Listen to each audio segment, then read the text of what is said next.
सोचिए, एक दिन आप सुबह उठें और आसमान में सूरज ही ना हो। क्या होगा अगर सूरज एक घंटे के लिए, एक दिन के लिए, एक महीने के लिए या फिर हमेशा के लिए गायब हो जाए?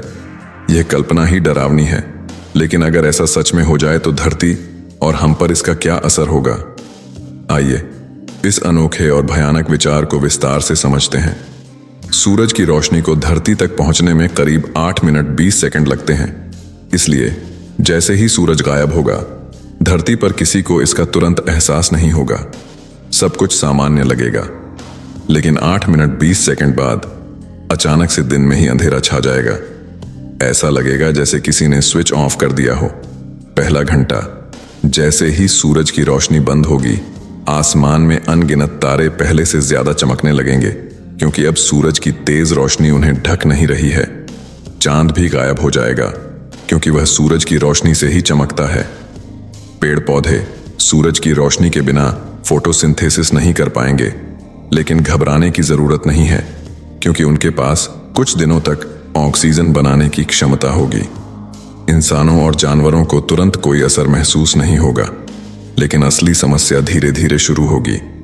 24 घंटे बाद अब पूरी धरती अंधेरे में डूब चुकी है। सूर्योदय का कोई नामो निशान नहीं है।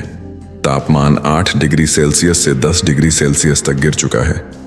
मौसम अचानक से ठंडा होने लगा है, लेकिन धरती का कोर अभी भी गर्म है, जिससे हमें थोड़ी राहत मिलेगी।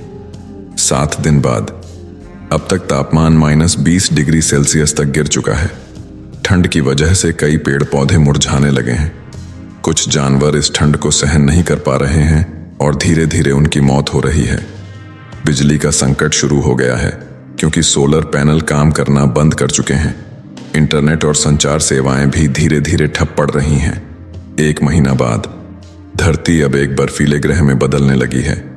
तापमान -50 डिग्री सेल्सियस तक गिर चुका है। ज्यादातर जानवर और पौधे खत्म हो चुके हैं। समुद्र की सतह जमने लगी है, लेकिन गहरे समुद्र में अब भी कुछ जीव जिंदा हैं। अब इंसानों के पास सर्वाइवल के लिए केवल 2 ही रास्ते हैं।